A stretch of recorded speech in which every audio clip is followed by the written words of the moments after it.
always had terrible stage fright. Growing up, one of my worst nightmares was to speak in front of the school. Hell, even speaking in front of my class was bad enough. Every talent show or reading or presentation was a sweatfest of insecurities. I wouldn't wish it on anyone. Luckily, times change. I made it through college and got a job as a technical writer, mostly repair manuals. The company I work with need to update their products and documentation every 2 years as part of their government contract, and I'm pretty much the only one who knows enough to get the job done. It's technical, dull, and amazingly well paid. I've come a far way from that nervous kid I used to be. I'm a husband and a father of three. I drive a station wagon. I put up my own wood paneling in the kitchen. I go fly fishing in the summers, and I got a weekly date night that I wouldn't miss for the world. Some time ago, I noticed my second child, I'll call him Kevin for privacy reasons, having trouble with stage fright as well. Kevin was in middle school, and they were having a class about classic American lyricism. They could choose to either do a written exam on a novel from a selected list or do a reading of a poem. But Kevin had just overcome a nasty bout of strep throat and didn't have a lot of time. He had to settle for the poem reading. He was devastated. He had trouble eating and sleeping. Being a middle child, I think he sometimes felt a bit left out. So I want to go out of my way to give him a bit of extra attention on this. I promised I'd get him something to read that no one else would, and that I'd help him practice. Kevin wasn't convinced, but hopeful. That was good enough for me. I asked around, and most people I talked to claimed there were rumors of a few first editions stashed away in the old library. It had been closed off for decades, and it showed. But it hadn't been cleared out. I figured if I could find something valuable or cool for him to read, Kevin would get that extra push. Maybe some obscure work by Poe or something. I had a high school friend who worked with property management for the town, Jonah. He's basically the guy who holds the keys to those abandoned places that no one really needs anymore. The town of Tomskog, Minnesota, has a staggering amount of buildings like that. Hell, they still have keys for the church. That thing is literally on the bottom of a lake. I called Jonah up, and he was eager to help. I don't think he gets out a lot. Jonah and I went to the Tomskog Public Library one late afternoon after work. The place had been locked and barred for years. There was a defaced sign out front that once said it had been closed for reconstruction. Most of it had either been crossed out or filled with obscenities. We made our way inside. I had to stop to get a handkerchief to breathe through. The mildew and moisture was so thick it stung my eyes and burned my nose. I could taste it. Jonah didn't seem to mind. Apparently it was perfectly safe as long as we didn't stay too long. Since the place was so tightly boarded up and it was dark, there was a strange discoloration on the windows, and there were patches of moss growing on the floor. There were cracks along the walls where a sort of ivy had grown and died, letting flowers bloom among its roots. A couple of daffodils and a few budding sunflowers. Strange little blue things. I don't think I've ever seen them outside of Minnesota. Jonah and I made our way to the back section. We rummaged through newspaper collections and unsorted miscellany, looking for any kind of first editions that might have been put aside. I didn't find much. Almost got hit by a centipede, though. We'd been there for about an hour, and I could already feel my lungs close. When Jonah whistled me over, he'd found something. He held up a small leather-bound book, no larger than a DVD cover. It was entitled, with a beautiful blue silk bookmark. I heard this might be here. He smiled. This is an original. An original what? I asked. A notebook of none other than E.A. Rask. He nodded. Poet and novelist, turn of the century kind of stuff. Never heard of him. Well, it's as unique gets. Jonah looked through the book, mentioning a couple of passages out loud. Nothing that could really pass for poetry, or even the beginning of a short story. Most of it was just personal notes and incomprehensible nonsense, but by the middle of the notebook, we came across a couple of lesser known works. One in particular stood out. The Almost Man, Jonah said. Listen to this. And he recited it. I wish he had it, but he did. The Almost Man goes like this.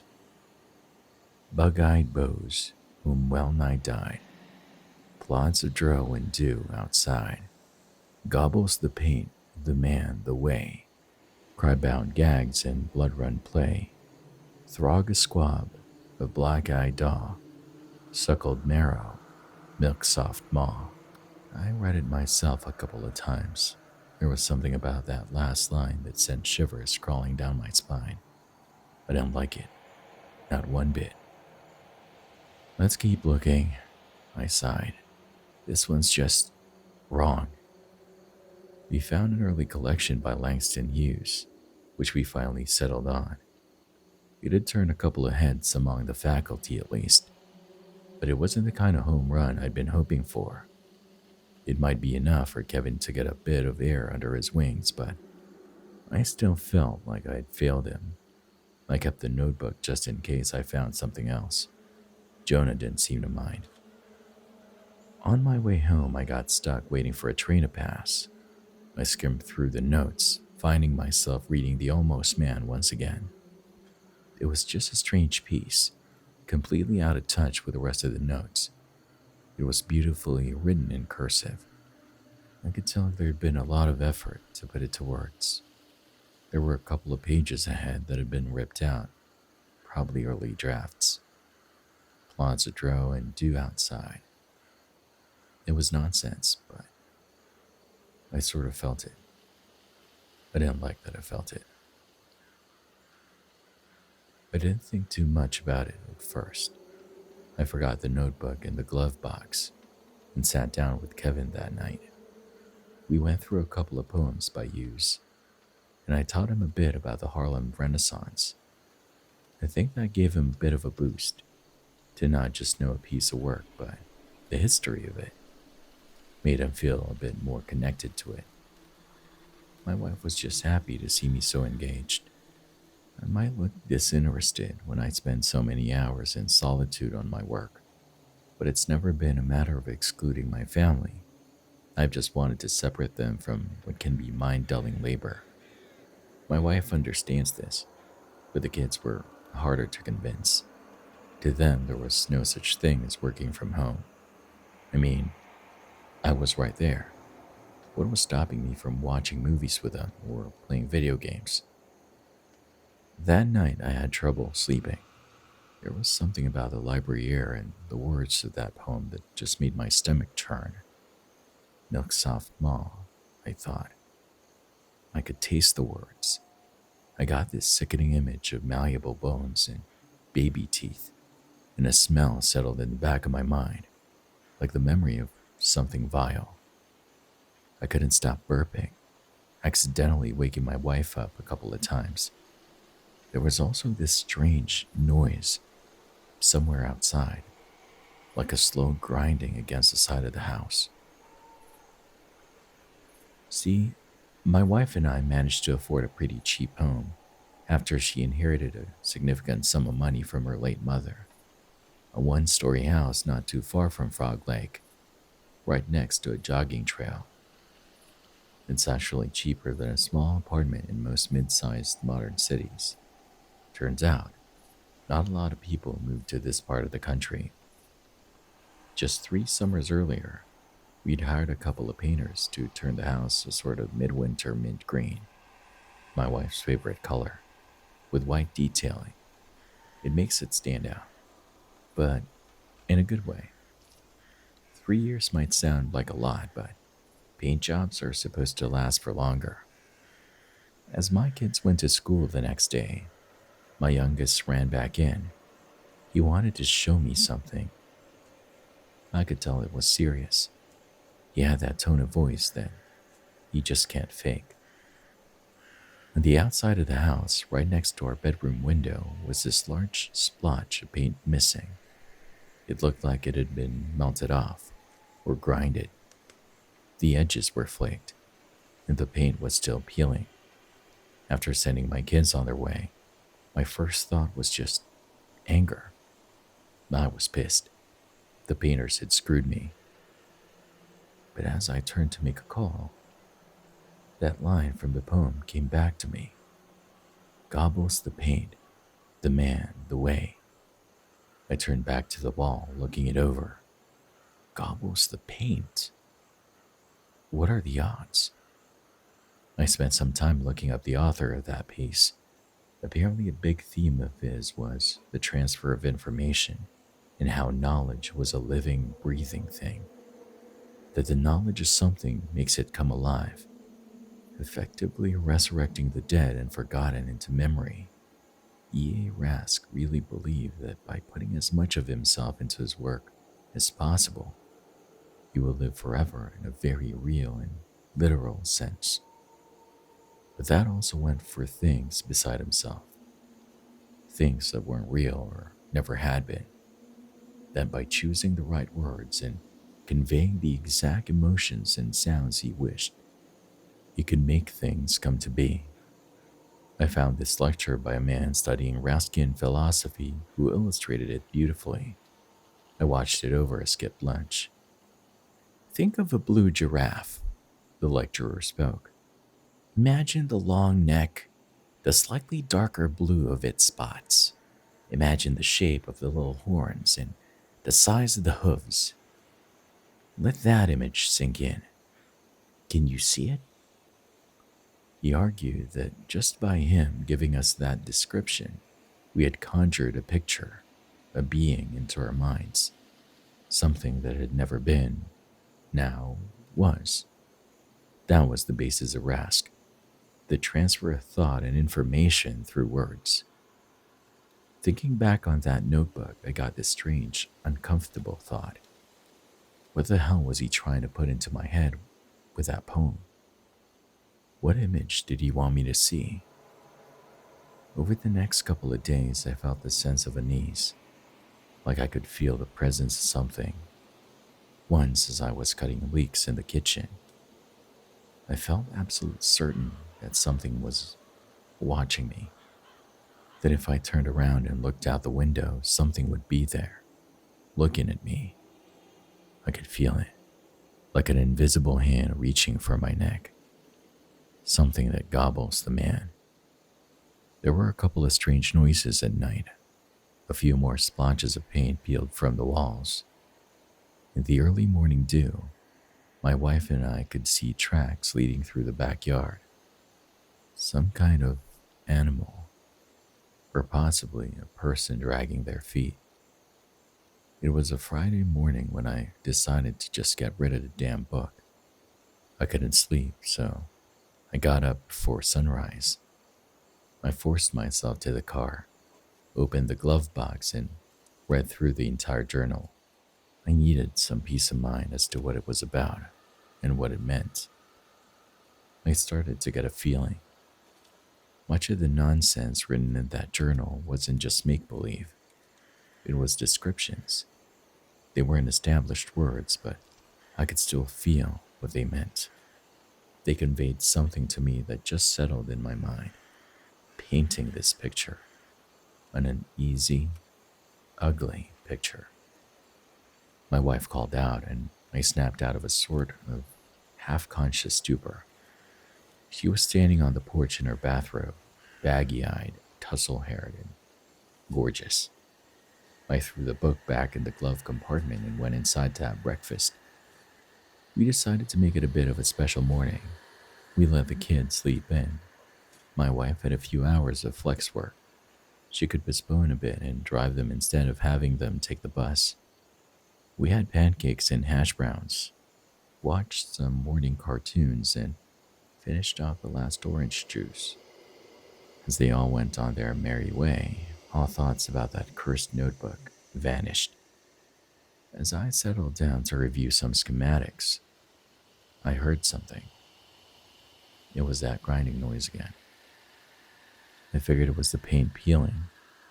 I opened the window and looked out, but there was nothing there though. Curiously, the sound stopped. Sitting back down, it resumed. This time it was quicker. I looked out. Still nothing. But as I leaned my head back in, another line got caught in my throat. Cry-bound gags and blood-run play. Play? Was this play? Folding up one of my backup schematics, I waited by the open window for the sound to resume. Once it did, I folded the paper into a plane and tossed it. It sailed through the air, making a sharp turn downward. I got up, looked out, and nothing. It was gone. I questioned myself. Maybe it had passed into a strange angle. The noise stopped, leaving me to wonder what it had been in the first place. What even was an almost man? I couldn't picture it. Except, in a way, I could. I just didn't want to. I really didn't want to. As I got back to work, there was a tap against the window. Just a single tap. Looking up and out, I could see a paper plane on the ground. Someone had thrown it back. I was flip-flopping between violent paranoia and trying my best to ignore it. It was crazy. There was nothing out there. And yet, that paper plane was as real gets. Then again, it was only a plane. Then again, there was a noise. About an hour before lunch, I decided to go for a walk. I left a note by my keyboard in case my wife got back, wondering where I was, and still I couldn't ease that feeling in the back of my mind. I decided to use my permit to carry and brought my handgun along. After all, there are other things out there than mind ghosts. I checked the side of the house from afar. Just as I feared, there was a big splotch of missing paint just underneath my window. It really was a botched job. Maybe it wasn't. I took the jogging trail, following it further north to the more sparsely populated section of town. There was a mild fog in the air, cold moisture drifting in from the lake. Little droplets formed on my arms. The steel of the gun felt like ice. I didn't even notice that I'd been holding it this whole time. I stopped myself from going too far. Following the trail all the way around could easily take over an hour, so I turned around after about 15 minutes. I hadn't seen a single living soul in all that time. I was making a fool of myself. As I turned around, I stopped.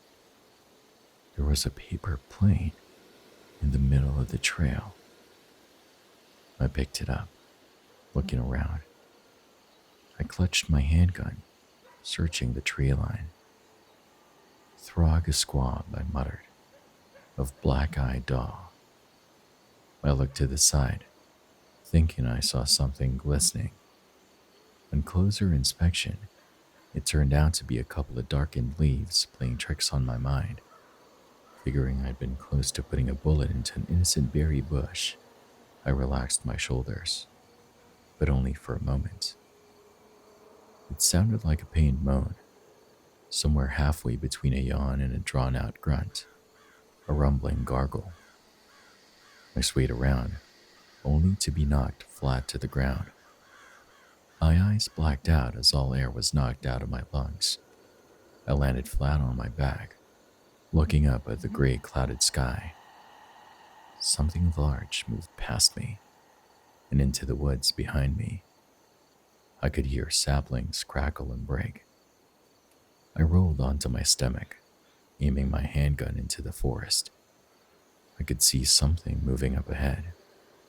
I spotted a pair of antlers, along with two frightened eyes. It looked my way, only to immediately set off in the other direction. Something had spooked it.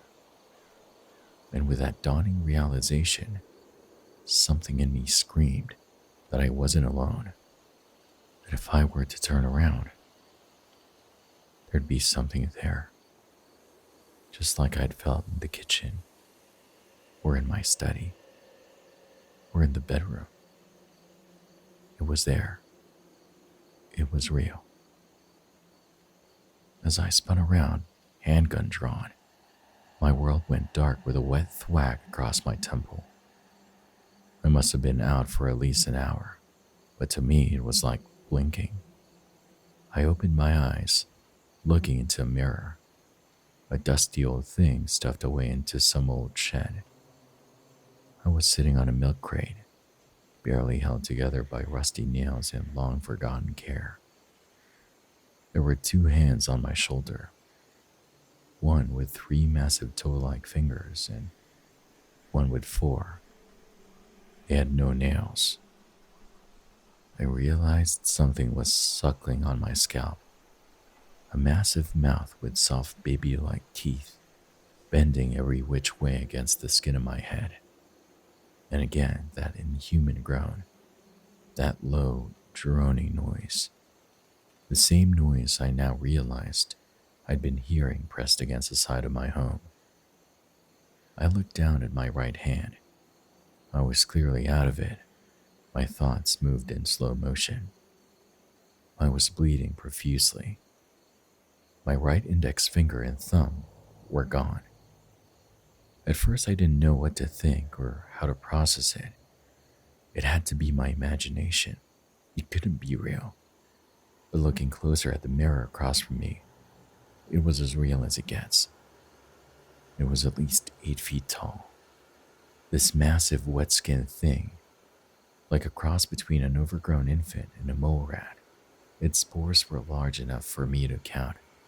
I could barely see where the neck stopped and the body began. And there in the middle of what could be considered a face were two round, black button-like eyes. It met my gaze through the mirror and snorted, a move that made one of its teeth come loose. It didn't seem to care, but was eager to lap up my blood. I noticed the specks of midwinter mint green paint at the edge of its mouth. I made the laziest, slowest attempt to move.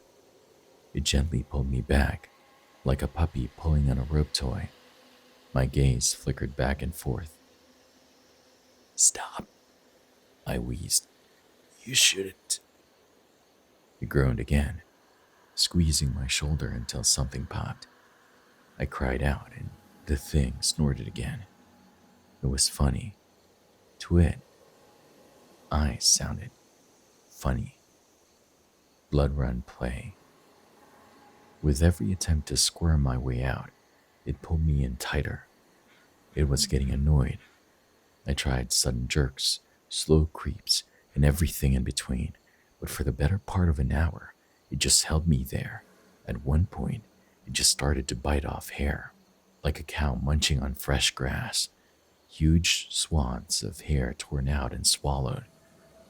I managed to get my shoulder loose, but before I could take a step, it pulled me back. It pulled me back so hard I fell off the milk crate, rolling back into a box of tools and a half-cracked rake. Fumbling around with my healthy hand, I felt a handle. As it reached for me again, I held on tight and swung. Turns out I'd grabbed the handle of a trowel. While still rusted, I managed to swing it hard enough to open a nasty cut along the creature's triceps.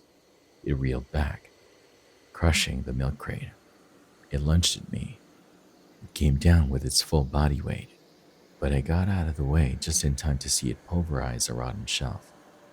Termite dust and old wood puffed into the air as I tumbled away on the floor, finally finding the familiar handle of my handgun. I tried to grab it with my right hand, but this massive jolt of pain shot all the way from my hand to my neck. I didn't have a trigger finger anymore. I wielded it in my left hand, swung around and aimed down the barrel. A crooked half smile with teeth no larger than a corn kennel. An amused huff. I blinked the sweat out of my eyes, and it was gone.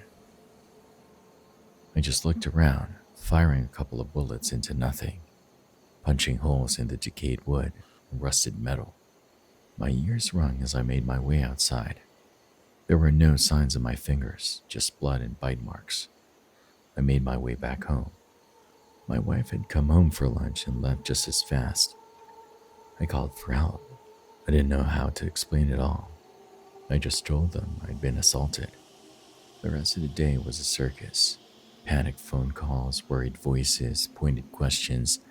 My wife came by to sit with me, leaving the boys with her sister. There were doctors, police officers, nurses, administrators. So many faces and names. It wasn't until the soft lull of the late hours that I managed to think. My wife was sitting to my left, holding my healthy hand. Our tears had dried. There were no sounds but the humming of machines. I tried to make sense of it, a creature that came to be from hearing a poem, by thinking about it.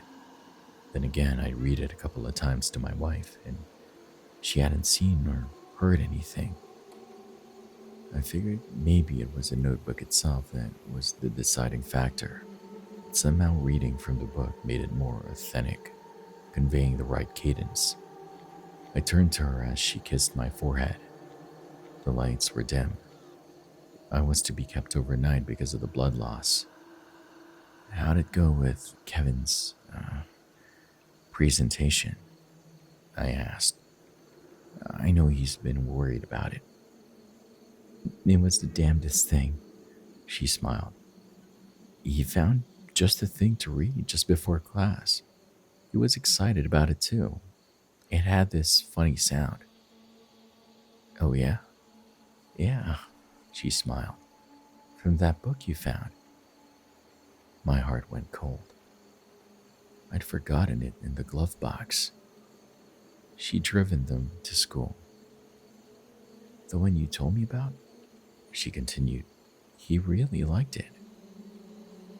If there was any truth to this, any truth at all, even the most minuscule kind of it, if having it read to someone could make it somehow come to be. I hyperventilated. She clutched my shoulders, pressing the emergency button over and over, calling out for help. I felt faint as I watched the room spin. My pulse was going haywire. I just had to scream. I don't want to go into detail about what happened, not about the abductions or the maimings or the rumors. The paint peeled from walls across the neighborhood, the whispers of roaming things trampling the sunflower fields on the east end of town. I don't want to think about it. None of it. Not the ones who made it back, not the ones who didn't. Today I wear a prosthetic. I cover my scars and bald spots with a baseball cap. I think others do too. The poem doesn't work unless you're reading it from the source. But when you do, it works. It is real. And I can't wrap my head around it. Kevin doesn't understand what happened, and I intend to keep it that way. If I can spare him the knowledge of accidentally causing this, in any way, shape, or form, I will. Jonah never experienced anything strange, and he was the one who first read it to me. So I think it's fine if you're the one doing the reading. Maybe there is something fundamentally different in the way the reader and the listener experience this transfer of thought. I don't know. Ask a Raskin scholar. I had to say something. To someone. I figured this community might understand. And be careful what stories you tell.